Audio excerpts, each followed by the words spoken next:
Revisi dalam rangka hari ulang tahun ke-80 Republik Indonesia menuai polemik lantaran menyasar sejumlah nama beken yang kasusnya menghebohkan publik. Ada Setia Novanto, terpidana kasus korupsi KTP elektronik, Mario Dandi yang menganiaya remaja sampai koma, dan Ronald Tanur yang menganiaya kekasihnya hingga tewas. Lantas haruskah remisi diberikan kepada pelaku pidana berat? Akankah ada jera bila hukuman bui nyatanya bisa dikurangi?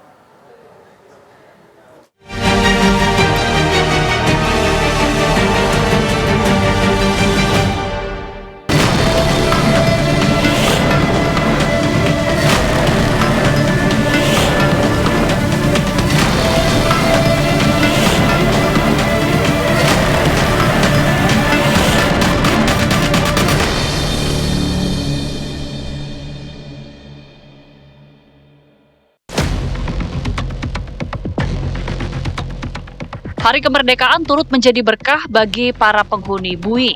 Pemerintah diketahui memotong hukuman bagi 179.312 narapidana di seluruh tanah air pada peringatan ulang tahun ke-80 tahun ini. Di antara daftar narapidana itu pun terselip nama-nama beken yang kasusnya pernah menghebohkan jagat. Seperti Setia Novanto dengan kasus KTP elektronik, mantan Ketua DPR RI ini resmi dinyatakan bebas bersyarat dan diharuskan wajib lapor. Bebas bersyarat masih ada kewajiban untuk lapor dalam setiap sebulan sekali. Sampai dengan masa percobaan sampai dengan 1 April tahun 2029. Sampai 2029 artinya dari situ baru bebas. Baru bebas murni. Sekarang masih wajib lapor.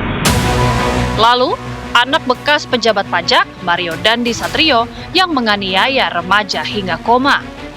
Lantas ada pula Ronald Tanur, anak politisi yang tega menyakiti kekasih hingga ajal menjemput. Apa yang menjadikan dasar remisi diberikan hingga terpidana ini mendapatkan pemotongan hukuman? Untuk remisi daripada umum itu semua warga binaan.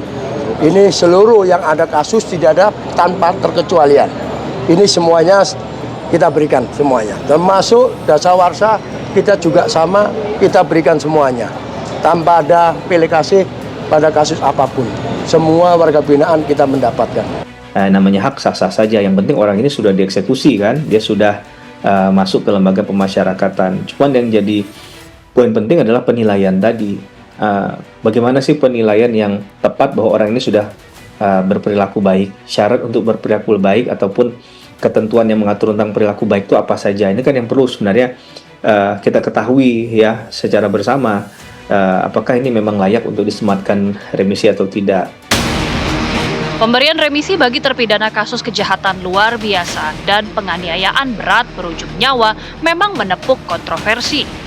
Bagi yang setuju, pengurangan masa hukuman merupakan hak setiap narapidana. Jadi bukanlah sebuah hadiah atau sesuatu yang bisa diperjualbelikan. Selama si terpidana dinilai memenuhi syarat mendapatkan remisi, maka tiada yang salah jika pemerintah memotong masa hukumannya.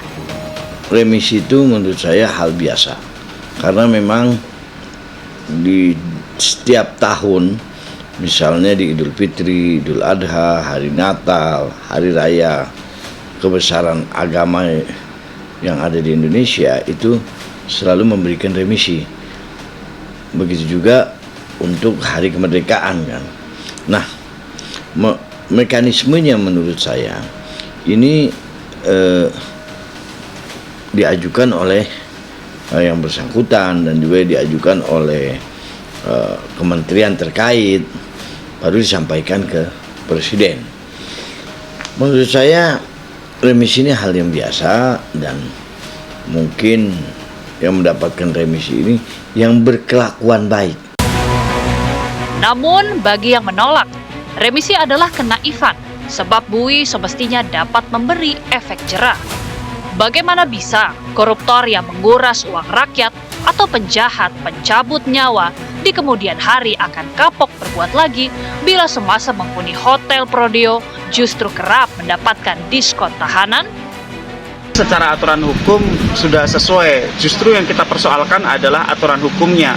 Dengan dibatalkannya PP nomor 99 tahun 2012, maka bagi pelaku tindak pidana khusus tidak ada perlakuan yang berbeda dengan narapidana lainnya, begitu mudahnya mendapatkan remisi maupun pembebasan bersyarat. Nah, ini tentu harus dipikirkan ulang oleh pemerintah agar ke depan ada syarat-syarat khusus yang diberlakukan bagi para narapidana korupsi untuk dapat mendapatkan remisi maupun pembebasan bersyarat. Selain itu, bagaimana dengan nasib keluarga korban yang menginginkan pelaku dihukum seberat-beratnya, seperti pada kasus Ronald Tanur?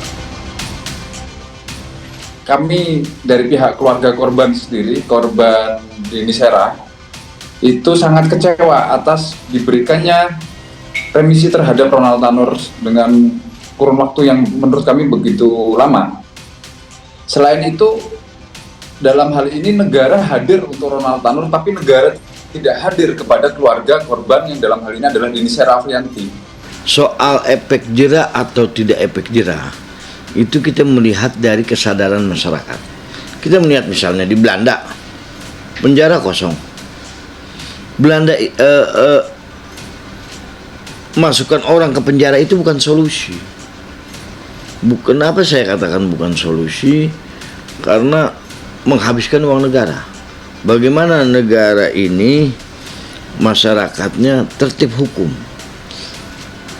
Aparat hukum APH ini harus lebih konsentrasi dengan pencegahan. Revisi sejatinya bukan sekedar pengurangan masa tahanan. Di dalamnya ada harapan dan kesempatan agar napi berusaha terus memperbaiki diri. Lumrah ketika negara bahagia di ulang tahunnya, ada kado yang diberikan ke rakyat, termasuk terpidana. Tapi, haruskah diskon tahanan diobral kepada mereka yang melakukan kejahatan berat? Yang jadi problem sekarang ini, apakah setiap narapidana mendapat remisi? Iya. Tapi bagaimana kualifikasi dari tindak pidana yang dilakukan oleh narapidana? Ini saya kira perlu pembenahan, evaluasi kembali, reformulasi kembali tentang tata cara pemberian remisi-remisi yang ada pada kasus tertentu. Contoh misalkan yang lagi ramai adalah kasus R. Ini saya kira tidak bisa mencerminkan suatu keadilan. Karena apa? Kalau itu kejahatan biasa. Ini adalah kejahatan pembunuhan yang di dalam melakukan pembunuhan itu melakukan suatu penyuapan. Penyuapan itu yang terkait dengan para hakim ya, yang sampai sekarang sedang diputus, termasuk ketua panitilannya. Nah, apakah ini akan mendapatkan suatu ketentuan remisi yang sama? Saya kira ini perlu evaluasi.